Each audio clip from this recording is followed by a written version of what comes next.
మన VRK trolls అయితే every week continue అవ్వాలి కాబట్టి ప్రేక్షకులు నిరుత్సాహపడకుండా ఈరోజు వీఆర్కే ట్రోల్స్లో భాగంగా మనం మీ ముందుకు తీసుకొస్తున్నాం.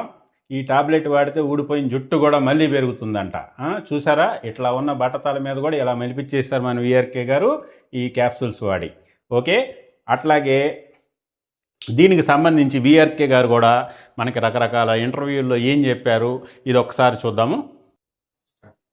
ఇక్కడ చూశారు కదా బీఆర్కే గారి యొక్క హెయిర్ స్టైలు. శోభన్ బాబు రింగులు తిప్పేవాళ్ళు అప్పట్లో 1960s పుట్టిన ఆయన కాబట్టి శోభన్ బాబు గారికి టైప్లో ఈ విధంగా రింగులు తిప్పేవాళ్ళు హెయిర్ అంతా. అసలు ఆ రోజుల్లో శోభన్ బాబు గారు రింగులు తిప్పే రోజుల్లో ఆయన ఇచ్చిన ఇంటర్వ్యూ, ఆ ఇంటర్వ్యూలో ఏం చెప్తున్నారో ఒకసారి హెయిర్ గురించి విందాం మనం. ఈ డైట్ ఫాలో అయితే చుట్టూ కూడా ములుస్తుంది. ఇప్పుడు చాలా మంది ఫేస్ చేసిన ప్రాబ్లం నాతో సహా.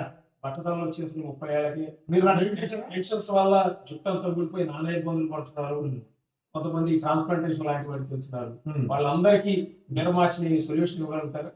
బట్టతల మీద జుట్టు వచ్చిన ఉన్నారండి. చూసారా, బట్టతల మీద జుట్టు వచ్చిన వాళ్ళు ఉన్నారంట. ఓకే, సో బట్టతల మీద జుట్టు తెప్పిస్తున్న వీఆర్కే గారు. సరే, బాగానే ఉంది. ఇక్కడేమో శోభన్ బాబు గారు రింగులు తిప్పారు, బాగానే ఉంది. మరి ఇక్కడికి వచ్చేసరికి ఏంటి పిచ్చు ఇలా ఇలా ఇలా ఇంతవరకు లెగిసిపోయింది ఏంటి? ఈ మధ్య ఇంటర్వ్యూస్లో మన వీఆర్కే గారి పిచ్చి చూడండి, అసలు సూపర్గా క్రికెట్ ఆడేసుకోవచ్చు. ఓకే, మన Eden gardens, Kolkata Eden gardens pitch లాగా నవనవలు ఆడిపోతుంది. ఏడదాకా లెగిసిపోయింది. ఇంకా మీకు ఫొటోస్ చూపిస్తాను.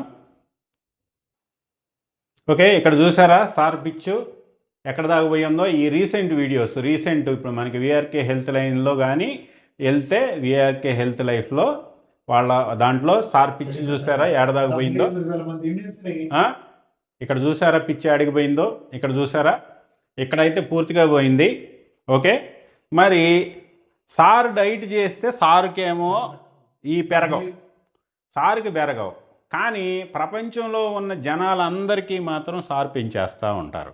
ఓకే, సారు డైట్ చేస్తే సారు వెయిట్ లాస్ అవ్వరు, సారు డైట్ చేస్తే సారుకి బట్టతలు రాకుండా ఆగిపోదు. కానీ ప్రపంచంలో ఉన్న వాళ్ళ అందరికీ మాత్రం సారు ఈ రకంగా బట్టతల మీద ఎంట్రుకలు మొలిపిచ్చేస్తూ ఉంటారు. 200-300 కేజీలు ఉన్న మన జపాన్ సుమోలందరినీ తగ్గించేస్తూ ఉంటారు.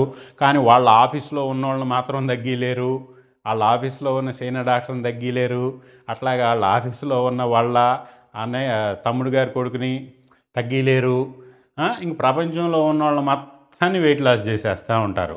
సో ప్రజలు వినండి, వీళ్ళని అబ్జర్వ్ చేయండి. ఇట్లాంటి ఫేక్ క్లైమ్స్ చేసుకుంటూ తిరిగే వాళ్ళతో జాగ్రత్తగా ఉండండి. ఈ జుట్టు పెంచుతామని చెప్పి మీకు సప్లిమెంట్స్ మళ్ళీ వాళ్ళ దగ్గరికి వెళ్ళారనుకోండి, మీకు ట్రాన్స్ప్లాంట్ కంటే కాస్ట్లీ అక్కడ సప్లిమెంట్స్. సంచి ఒక 30,000-50,000 అవుద్ది. మళ్ళీ మీ ఉన్న జుట్టు రాలిపోయి చేతిలోకి వస్తుంది తప్ప ఆ సప్లిమెంట్తో ఆయనకే పెరగలేదు, మీకు ఎట్టా పెరుగుద్ది చెప్పండి.